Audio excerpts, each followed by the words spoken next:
दुनिया बदल रही है और समय के साथ साथ बिजनेसेस को भी बदलना होगा। ऐसे में यूरोपियन यूनियन का सीबैम कार्बन बॉर्डर एडजस्टमेंट मैकेनिज्म एक सिस्टम है जो कार्बन एमिशन यानी ग्लोबल वार्मिंग के मेन रीजंस को कम करने और इन्वायरमेंट को प्रोटेक्ट करने के लिए बनाए गए हैं। इसीलिए आज का ये पॉडकास्ट सिर्फ एक डिस्कशन नहीं है बल्कि एक नए और सस्टेनेबल कल की शुरुआत है। इस टॉपिक को और बेहतरीन ढंग से समझाने के लिए हमारे साथ मौजूद हैं cleancarbon.ai के विजनरी लीडर नीलेश भट्टड़। तो चलिए बिना देर किए मिलते हैं नीलेश भट्टड़ जी से, जो हर एक मैन्युफैक्चरर को एक्सप्लेन करेंगे कि सस्टेनेबिलिटी अब कोई एक ऑप्शन नहीं बल्कि मैंडेटरी ऑब्लिगेशन बन चुकी है। तो चलिए स्वागत करते हैं नीलेश भट्टड़ जी का। नीलेश जी, बहुत बहुत स्वागत है आपका हमारे शो में। Thank you. तो सबसे पहले सर हम जानना चाहेंगे कि आप हमारे लिसनर्स को अपने बारे में कुछ और cleancarbon.ai के को स्टार्ट करने के पीछे के इंस्पिरेशन के बारे में कुछ बताएं। बिल्कुल। मेरा पर्यावरण के प्रति पहले से ही बहुत लगाव रहा हुआ है और मैं टेक्नोलॉजी के फील्ड में काम कर रहा था जी। और पर्यावरण के लिए कुछ ना कुछ करूँ, ये मैं पहले से ही मेरे दिल में था, जहन में था। और 2017 में मुझे एक मौका मिला जब मैंने एक कैनेडियन कंपनी के लिए काम करना चालू किया जो कार्बन इमिशन मेजर करने का काम करती है। और उनके लिए हमने एक सॉल्यूशन बनाया और 4-5 साल बहुत सारी अमेरिकन कंपनीज, कैनेडियन कंपनीज, उनके लिए हमने कार्बन इमिशन मेजर करने का और उन पे उसको कम कैसे कर सकते हैं उसके ऊपर काम किया। और जब 2021 में वो प्रोजेक्ट ख़त्म हुआ, उसके बाद मैंने सोचा कि क्यों ना ये इंडिया में भी हम लोग इसकी शुरुआत करें। और 2021 में मैंने इसके लिए मेरी टीम के साथ एक प्लेटफॉर्म बनाना शुरू किया कि जहाँ पे हम लोग कार्बन मेजर कर सके, मतलब हमारी फैक्ट्रीज में कितना जो प्रोडक्शन हो रहा है उसमें से कितना कार्बन इमिट हो रहा है या बाकी के गैसेस कितने इमिट हो रहे हैं। इसके लिए हमने वो सॉल्यूशन रेडी किया और उस वैसे cleancarbon.ai की शुरुआत हुई। ओके सर, तो आपके हिसाब से एक इंडियन मैन्युफैक्चरर को सीबैम समझना क्यों इम्पोर्टेंट है? लाइक इतना क्या ज़रूरी है कि एक इंडियन मैन्युफैक्चरर इस चीज़ को समझे? बिल्कुल। अभी 2 सालों से पहले तक ये ऑप्शनल चीज़ थी। हर कोई अपने तरीके से इसके ऊपर काम करने की कोशिश कर रहा था।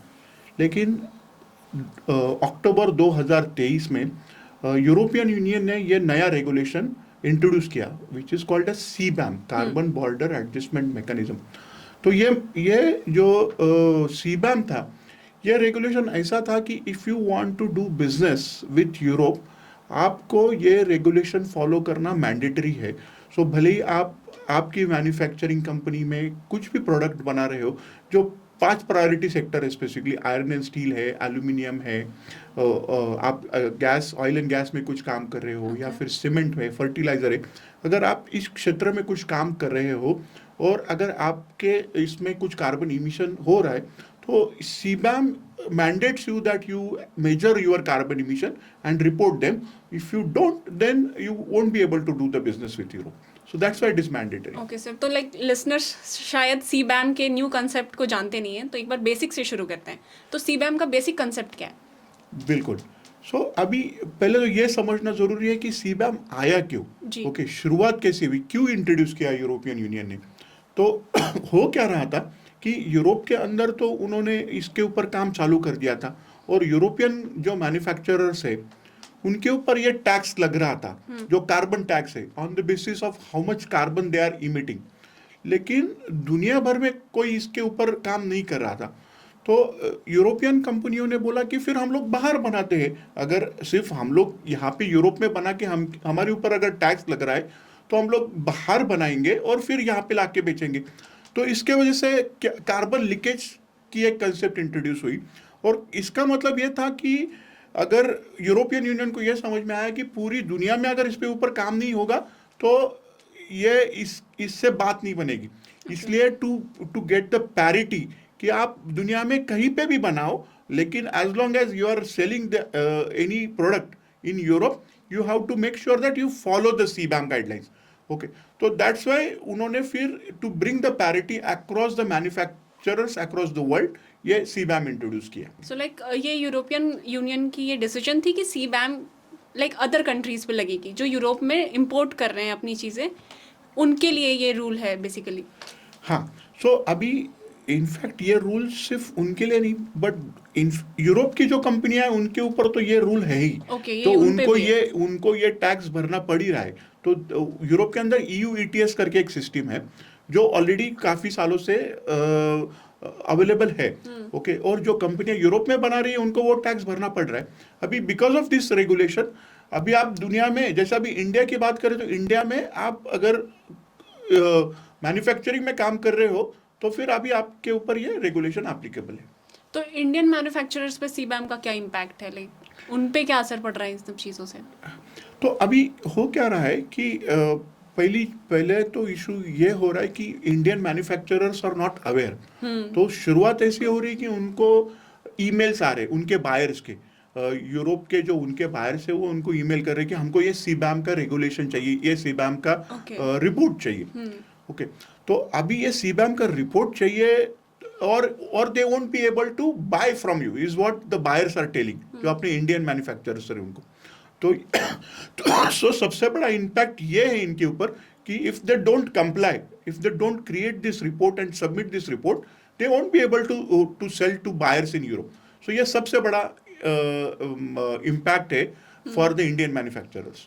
तो सर लाइक मेरे व्यूअर्स को पहले ये बता दीजिए कि ये सीबैम जो ये रूल है ये लागू कब से हुआ? तो ये लागू हुआ अक्टूबर 23 से, पिछले साल 23 में ये चालू हुआ, और इसके लिए एक ट्रांजिशन फेज उन्होंने दिया हुआ है। सो अक्टूबर 23 से लेके दिसंबर 25 तक। तो ये फेज में it is mandatory to report. तो हर क्वार्टर में ये कंपनीज को रिपोर्ट बनाना ज़रूरी है और रिपोर्ट करना ज़रूरी है, लेकिन टैक्स एप्लीकेबल नहीं है। जैसे ही जनवरी 26 चालू हो जाएगा, there will be tax which is applicable on whatever exports this companies are doing. So transition phase ये फेज है कि जहाँ पे the companies are getting ready to actually measure their emissions and submit their emissions. Okay, तो CBAM compliance के लिए like submission date और reporting dates के की डेट्स क्या है लाइक? हाँ, तो ये कैसे होता है कि हर क्वार्टर के एंड में एक महीना दिया जाता है कि जहाँ पे ये कंपनीज को रिपोर्ट सबमिट करना होता है। तो जैसे हम लोग शुरुआत जो होती है क्वार्टर की जनवरी से, ओके, तो जनवरी, फरवरी, मार्च, ये 3 महीने का जो रिपोर्ट है वो अप्रैल में सबमिट करना पड़ता है। Okay, like each quarter? हाँ, each quarter. Okay, so first 3 months of every quarter are for the calculation and then next month which is available is to submit the report. तो like अगर ये report कोई company नहीं दे पाती है, या वो इतनी अवेयर नहीं है, या वो अवेयर है भी तो वो इस चीज़ की इतनी इंपॉर्टेंस नहीं समझती, तो अवेयरनेस फैलाने के लिए क्या कुछ लाइक पेनल्टीज वगैरह हैं या कुछ ऐसा है जो स्ट्रिक्ट वे में उन्हें यूज़ करना हो? बिल्कुल। So European Union is very strict on this regulation, okay, or there are heavy penalties if you don't comply as a manufacturer, if you don't comply, और वो penalties are from 10 euros to 50 euro per ton of the material that you supply, okay, तो and that is on the basis of emission that you do. So वो जो amount है penalty की वो काफ़ी बड़ी है if you don't comply, number one. और दूसरी चीज़, in extreme condition they even can ban you to export to Europe. इसीलिए ये बहुत ज़रूरी है कि every company which is specifically doing business with Europe, they must do this calculation and submit this reports to their buyers. तो sir CBAM compliance का Indian manufacturers के लिए क्या चैलेंज है, लाइक उन्हें क्या चैलेंज फेस करने पड़ेंगे? हाँ, सो अभी जो चैलेंजेस मैंने जो देखे हैं, मैंने काफ़ी एज अ क्लीन कार्बन हमने ऑलमोस्ट 200 कंपनियों के साथ काम किया हुआ है। 200 इंडियन कंपनीज? 200 इंडियन कंपनीज के साथ काम किया है सो फार, और उनके पिछले क्वार्टर्स के मिला के हमने 500 से ऊपर रिपोर्ट डिलीवर किए हैं। और जो हमने जो चीज़ नोटिस की when we were dealing with this companies, कि उनके पास नो हाउ नहीं है। मतलब बहुत जो शुरुआत होती है कि उनको सीबैम क्या है वो पता नहीं है, और वो कैलकुलेट कैसे करना है वो भी पता नहीं है, और वो नेचुरल है क्योंकि ये नई चीज़ है। तो वो कैसे पता होगा उनको? और ये कैलकुलेशन काफी कॉम्प्लेक्स है। ये जो डॉक्यूमेंटेशन दिया हुआ है सीबैम ने, वो ऑलमोस्ट 252 पेज का डॉक्यूमेंटेशन है कि जिसके अंदर फार्मूलाज है कि कौन सा इमिशन फैक्टर यूज करना है, कैसे कार्बन कंटेंट यूज करने हैं, क्या क्या चीजें यूज करनी है। तो ये सारी चीजें पता नहीं है, एंड ये फील्ड का नॉलेज नहीं होने के कारण उनको बहुत सारी दिक्कत है। और सेकंडली, ये जिसको नॉलेज है, ऐसे लोग भी बहुत सारे अवेलेबल है इंडिया में, ऐसी भी नहीं। Exactly, तो that is why it is very big challenge and problem for this companies to find out some people who can help them to generate this report, calculate this report। और इसमें और एक चीज मैं आपको बताना चाहूंगा कि ये रिपोर्ट एक्यूरेटली कैलकुलेट करना बहुत जरूरी है, क्योंकि ये जो डेटा है ये उनके बायर्स के पास जाएगा, और बायर्स के थ्रू वो गवर्नमेंट के डेटा पोर्टल्स पे अपलोड होगा। European government. हाँ, यूरोपियन गवर्नमेंट के। तो इसलिए आप कोई डेटा गवर्नमेंट को दे रहे हो, स्पेशली यूरोपियन गवर्नमेंट को दे रहे हो, तो ये बहुत ज्यादा जरूरी है कि वो करेक्टली कैलकुलेटेड हो, और उसके ऊपर आपके आगे टैक्सेस लगने वाले हैं। तो इसीलिए इट इज वेरी इंपॉर्टेंट कि ये काम सही से किया जाए। ओके सर, तो ये जो कंपाइलेंस की जो चैलेंजेस हैं, ये सिर्फ लार्ज मैन्युफैक्चरर्स को फेस करनी होंगी या स्मॉल और मिड भी, लाइक ये कैसे फिर इस चैलेंज को फेस करें? तो देखो, ये हर मैन्युफैक्चरर के लिए है, as long as you are dealing with Europe, directly और इनडायरेक्टली। सो डायरेक्टली कैसे कि आप डायरेक्टली अगर आपका माल यूरोप के अंदर बेच रहे हो, तो ये तो मैंडेटरी है ही। बट अगर आप डायरेक्टली नहीं बेच रहे हो, आप किसी इंडियन सप्लायर को या इंडियन कस्टमर को बेच रहे हो, और आगे वो कस्टमर आपका माल आगे बेच रहा है यूरोप के अंदर, तो भी आपको मैंडेटरी है। सो पॉइंट क्या है कि व्हाट यूरोपियन यूनियन टेल्स कि आपका पूरा सप्लाई चेन इसके अंदर कवर होना चाहिए। भले आपका टीयर 1, टीयर 2, टीयर 3 जो भी सप्लायर है, वो इसके कंप्लायंस को फॉलो करना जरूरी है। लाइक जो स्मॉल मैन्युफैक्चरर्स हैं, वो जिसको भी ये सेल करेंगे, वो डेटा उनसे लेंगे सीबैम का। बिल्कुल। तो वो भी एक बहुत बड़ा चैलेंज हमने नोटिस किया कि जो बड़े कंपनीज है, वो तो समहाउ उनके पास पावर है, उनके पास लोग मिल जाते हैं, लेकिन जो छोटे सप्लायर्स है, वो तो अलग अलग साइजेस है, अलग अलग कैपेसिटीज है उनकी। तो वो कैसे इसमें कैपिटल जनरेट करे, कैसे मैन पावर फाइंड आउट करे? तो इसके लिए हमने एक सॉल्यूशन इंट्रोड्यूस किया है कि इसके अंदर पूरी सप्लाई चेन जो है, कोई भी कंपनी हो, उसकी पूरी सप्लाई चेन, भले इसमें छोटा से छोटा सप्लायर हो या बड़ा से बड़ा सप्लायर हो, उनका डेटा एक सिंगल प्लेटफॉर्म पे लेके हम लोग उसको कैलकुलेट करके हर सप्लायर को रिपोर्ट अवेलेबल करा के देते हैं। ओके सर, तो ये जो सीबैम के जो टैक्सेस हैं, ये कैसे कैलकुलेट होते हैं? लाइक कोई एक प्रॉपर सेट है जिसमें? हाँ, सो ये टैक्स को समझना बहुत ज़रूरी है, क्योंकि ये टैक्स का एंगल अभी जो सीबैम समझ रहे हैं इंडिया में भी, उनको भी वो अभी क्लियर नहीं हो रहा है कि अभी टैक्स कितना लगेगा, कैसे लगेगा। तो इसके अंदर 3 फैक्टर्स है। जब टैक्स कैलकुलेट होगा, तो सबसे पहले है कि आपने इमिशन कितना किया, तो उसका टर्म है स्पेसिफिक एम्बेडेड इमिशन। ओके, तो वो कैलकुलेट होगा पहले आपके प्रोडक्शन प्रोसेस के हिसाब से। दूसरी चीज है आपका कितना माल जा रहा है यूरोप के अंदर इन टन्स। ओके, तो ये SEE which is specific embedded emission, embedded emission, okay, multiplied by how much ton you are exporting, multiplied by the carbon rate और कार्बन टैक्स रेट। तो आज के डेट में वो रेट जो है around 85 euros is there in Europe. तो ये सारे 3 चीज़ों मिला के आपका टैक्स कैलकुलेट होगा। तो सर, इन टैक्सेस का इंडियन मैन्युफैक्चरर्स पर क्या इम्पैक्ट होगा? लाइक प्रॉपर कॉस्टिंग जो इंडियन मैन्युफैक्चरर्स को बियर करनी हो। हाँ, तो अभी इसमें करंट मैकेनिज्म इज कि जो बायर है, ये जो मैन्युफैक्चरर है, उनका जो यूरोपियन बायर है, उसको वो उनकी कंट्री में पे करना पड़ेगा। बट वो पे करेगा, but it is paying on behalf of this manufacturer. इसका रीजन ये है कि ये जो टैक्स जो भरना है, that is for the emission that you are doing. Okay, so that is why ये जो बायर्स है, यूरोपियन बायर्स, वो मैन्युफैक्चरर्स को बोल रहे हैं कि ये टैक्स का रिस्पॉन्सिबिलिटी आपका है, and why it is your responsibility, because you are doing this emissions. और ये टैक्स जब आप भरोगे, तभी आप इसके ऊपर काम करोगे टू रिड्यूस दैट इमिशंस, और आपका टैक्स भी कम होगा। लाइक वो यूरोपियन गवर्नमेंट को टैक्स देने के लिए हम लाइक मैन्युफैक्चरर्स, इंडियन मैन्युफैक्चरर्स अगर हैं तो वो यहाँ से टैक्स पे करेंगे ताकि वो जो बायर है उनका वो अपने गवर्नमेंट को टैक्स पे कर सके, राइट? करेक्ट। तो वो यहाँ से रिकवर करके वहाँ पे करेगा। एमिशंस कैलकुलेट करके लाइक करेक्ट डेटा देना इतना क्यों ज़रूरी है? लाइक अगर वो इंडिया के कंट्रोल में है, इंडियन मैन्युफैक्चरर्स के कंट्रोल में है, तो वो फिर लाइक यूरोपियन गवर्नमेंट तो यहाँ पे आके चेक नहीं कर रही है कि लाइक एमिशन की रिपोर्ट सही है या नहीं।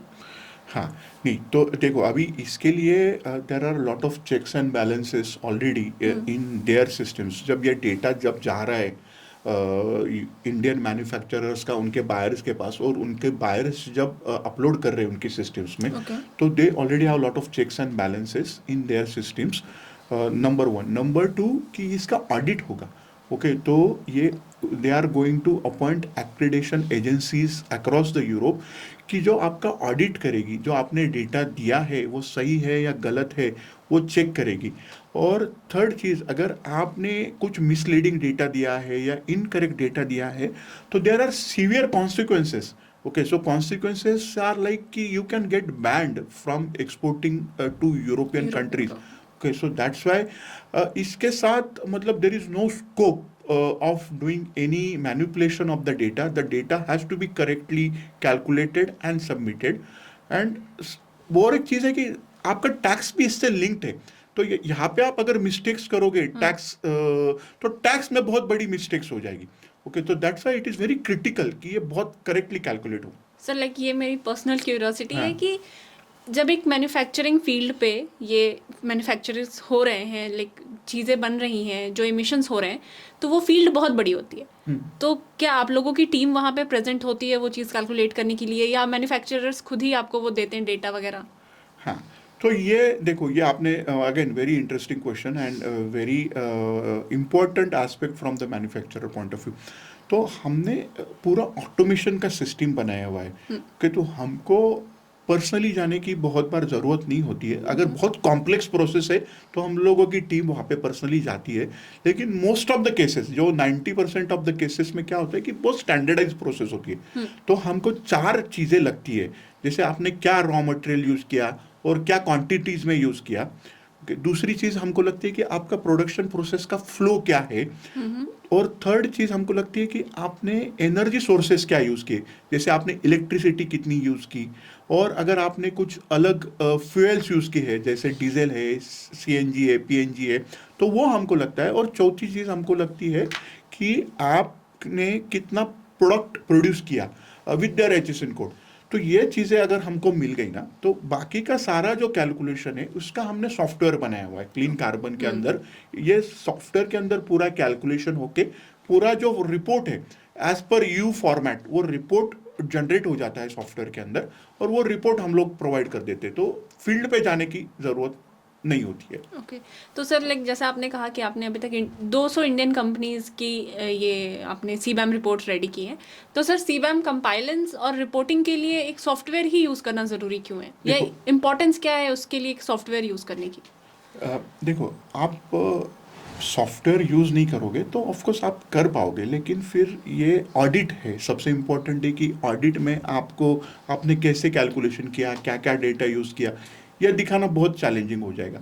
सेकंड थिंग इज, अगर मैनुअल कैलकुलेशन होता है तो उसमें एरर्स या फिर कुछ मिस्टेक्स होने के भी चांसेस है, और अगर आप मिस्टेक्स करोगे, एरर्स आएंगे, तो उसका इम्पैक्ट भी बहुत ज़्यादा हाई है। तो अगर आप सॉफ्टवेयर यूज़ करते हो तो एक तो फर्स्ट आपके मिस्टेक्स, एरर्स सारे कम हो जाएंगे, ज़ीरो हो जाएंगे। सेकंड, ऑडिट के लिए आपको बहुत आसान हो जाएगा। और थर्ड जो है, जो सारा डेटा ट्रांसपेरेंसी है, जो आपको आपके कस्टमर को डेटा शेयर करना है, आपके सप्लायर से डेटा लेना है, या फिर आपको आगे भी जो बिजनेस करना है, तो आपको कभी भी रिपोर्ट लग सकता है। जैसे कोई बायर का कभी भी रिक्वेस्ट आया तो वो बायर के अकॉर्डिंग आपको वो रिपोर्ट, जितना उसको मटेरियल सप्लाई किया उतना ही रिपोर्ट बनाना है। तो ये सारी चीज़ें सॉफ्टवेयर में आसानी से मैनेज होती है, इसलिए सॉफ्टवेयर अगर यूज़ कर दे तो रिकमेंडेड है। तो सर जैसे cleanCarbon.ai की बात करें तो आपने कहा कि आप यूरोपियन यूनियन के अकॉर्डिंग जो वो उन्हें रिपोर्ट चाहिए होती है आप वो देते हैं। तो लाइक इसकी क्रेडिबिलिटी के लिए अगर लाइक कोई क्वेश्चन करे कि ये क्रेडिबल कैसे है, तो हाँ, तो सबसे पहले तो जो डेटा स्पीक इटसेल्फ, जैसे हमने अब तक 500 रिपोर्ट डिलीवर किए हैं और वो 500 रिपोर्ट सारे यूरोपियन यूनियन के गवर्नमेंट के डेटा में जाके और उसके ऊपर एक भी क्वेरी नहीं आई है कि आपने जो रिपोर्ट डिलीवर किया है वो रिपोर्ट इज एक्सेप्टेड। ओके, सो सबसे इम्पोर्टेंट एस्पेक्ट वो है।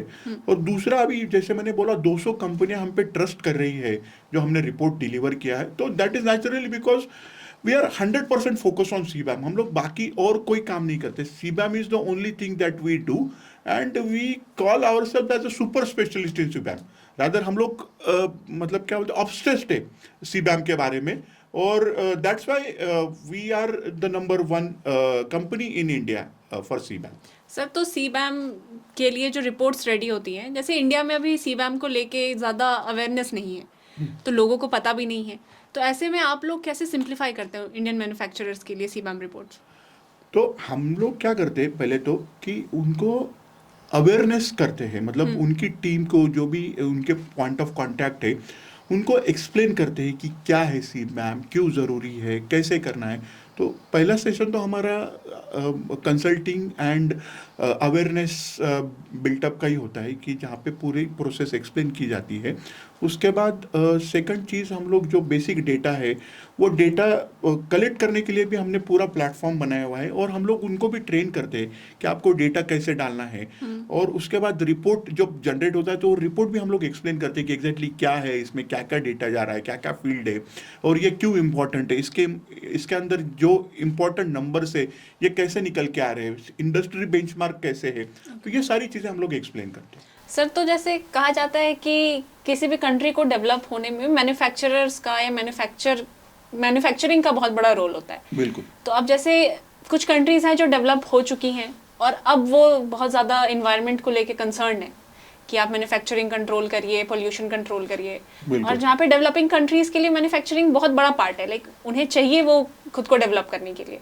तो आपको नहीं लगता कि अगर ये ऐसे कुछ रिपोर्ट्स अगर और ऐसे रेस्ट्रिक्शंस अगर आ जाएं तो डेवलपिंग कंट्रीज के लिए चैलेंजेस हैं ये बहुत बड़ा प्रॉब्लम है। आप इसको ग्लोबल वार्मिंग जो हो रही है ये प्रॉब्लम सॉल्व करने के लिए हम लोग काम कर रहे हैं। मतलब इवन जो डेवलप्ड कंट्रीज जो काम कर रही है, जो बोल रही है कि नहीं आप इस पे काम करो, that is not because they want to create trade barriers, they are seeing the impact, they have done lot of research analysis, और अगर इसके ऊपर काम नहीं किया गया तो अगले 15, 20, 30 सालों में जो टेम्परेचर जो है पूरे वर्ल्ड का जो इतना ज़्यादा बढ़ जाएगा कि मतलब अपनी आने वाली अगली पीढ़ियों के लिए ऐसे ना हो कि इनहैबिचुअल हो जाए बहुत सारी places, and there is lot of impact which is already happening, people are seeing. जैसे हम लोगों ने भी देखा है कि जहाँ पे हम लोग रह रहे उसका टेम्परेचर जो है 2, 3, 4, 5 डिग्री से बहुत सारी जगह पे बढ़ गया है, और वो बढ़ ही रहा है।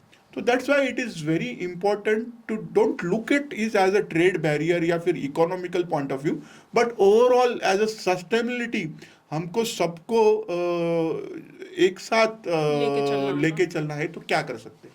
अगर सस्टेनेबल करते हैं काम, हमको कम नहीं करना है या बंद नहीं करना है, बट अगर वो सेम काम जो है हम लोग सस्टेनेबल तरीके से करें सर, तो जैसे मैं सस्टेनेबल को चाहूंगी कि आप एक्सप्लेन करें। हाँ, तो सस्टेनेबल तरीका ऐसे है कि अभी ठीक है मेरी फैक्ट्री है, एग्जांपल ले लो, मेरी फैक्ट्री है, अगर मैं डीजल यूज़ कर रहा हूँ या फिर मैं इलेक्ट्रिसिटी यूज़ कर रहा हूँ, तो उसके जगह अगर मैं कुछ सोलर सिस्टम्स यूज़ कर सकता हूँ क्या, या फिर मैं जो स्टील यूज़ कर रहा हूँ तो उसके अंदर ग्रीन स्टील के कुछ ऑप्शंस है क्या, या जो भी मेरी प्रोडक्शन प्रोसेस है इसको मैं इस तरह ऑप्टिमाइज कर सकता हूँ क्या कि मेरा जो इमिशन है ओवरऑल जो कार्बन जा रहा है या जो भी इमिशंस हो रहे हैं उसको कैसे कम कर सकता हूँ। इसके ऊपर अगर हर किसी ने सीरियसली सोचना चालू किया और उसके ऊपर अगर काम चालू किया तो that is what we call as a sustainable manufacturing या सस्टेनेबल डेवलपमेंट। तो government is trying to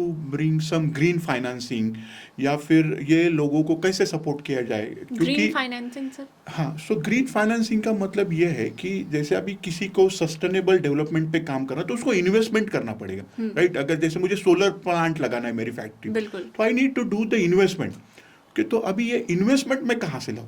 okay, तो ऑफ कोर्स देन गवर्नमेंट का रोल इसमें बड़ा हो जाता है कि government is bringing some initiative कि अगर आप इसके ऊपर काम कर रहे हो तो आपको कुछ कम रेट में फाइनेंस अवेलेबल होगा, either from lot of institutes which are backed by government, और government is bringing lot of financial institutes on board which can fund this projects and this companies which are into manufacturing या जो भी काम कर रही, तो वो ये काम जो है वो अच्छे तरीके से कर पाए with the capital banking from all this financial institution at lower interest rate.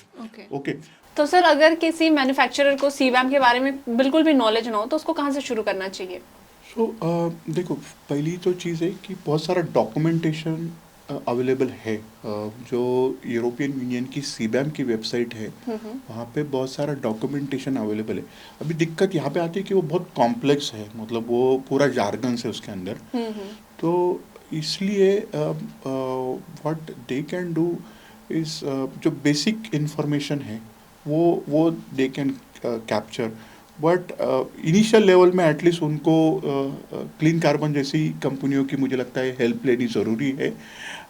Reason being कि वो सब्जेक्ट ही कॉम्प्लेक्स है, उसकी पूरी नॉलेज नहीं है, तो इसीलिए अगर किसी एक्सपर्ट की मदद ली जाए, किसी भी, मतलब आई एम नॉट सेइंग कि क्लीन कार्बन, कोई भी एक्सपर्ट की जो ये फील्ड में जानकार है कि कैसे क्या होता है कार्बन एमिशन, कैसे कैलकुलेट करते हैं, अगर उसकी मदद ली जाए तो मुझे लगता है कि सही रहेगा। सर वैसे कहा जाता है कि इंडियंस जुगाड़ पे चलते हैं और इंडियंस जुगाड़ में फेमस हैं और एआई का ज़माना है, तो ऐसे रिपोर्ट्स चैट जीपीटी से डाउनलोड किए जा सकते हैं? देखिए कैसे है कि मैंने देखा है कि इनिशियल लेवल पे हर कोई कोशिश करता है कि मैं खुद से ही बना लूँगा या फिर मैं चैट जीपीटी या गूगल की हेल्प लेके बना लूँगा, लेकिन ये मैंने नोटिस किया है कि कुछ लोगों ने बना भी लिया बट वो रिपोर्ट रिजेक्ट हो गए। ओके, जो रिपोर्ट्स उन्होंने बायर के पास भेजे और जब बायर्स ने वो रिपोर्ट्स देखे या फिर वो जब रिपोर्ट अपलोड हुए गवर्नमेंट की वेबसाइट्स पे, तब वो काफ़ी सारे उसके अंदर इश्यूज थे, बहुत सारे प्रॉब्लम्स थे, और इसका रीज़न यही था कि वो किसी एक्सपर्ट नॉलेज से नहीं बनाए थे। ओके, सिर्फ एक्सेल्स देख के और उसमें डेटा भरना या फिर क्या डेटा भरना है वो जैसे ही चैट जीपीटी से देख के डेटा भरना, ये नहीं है। हमको इसके अंदर एक्चुअल कैलकुलेशंस करने हैं कि इमिशन कितना हो रहा है।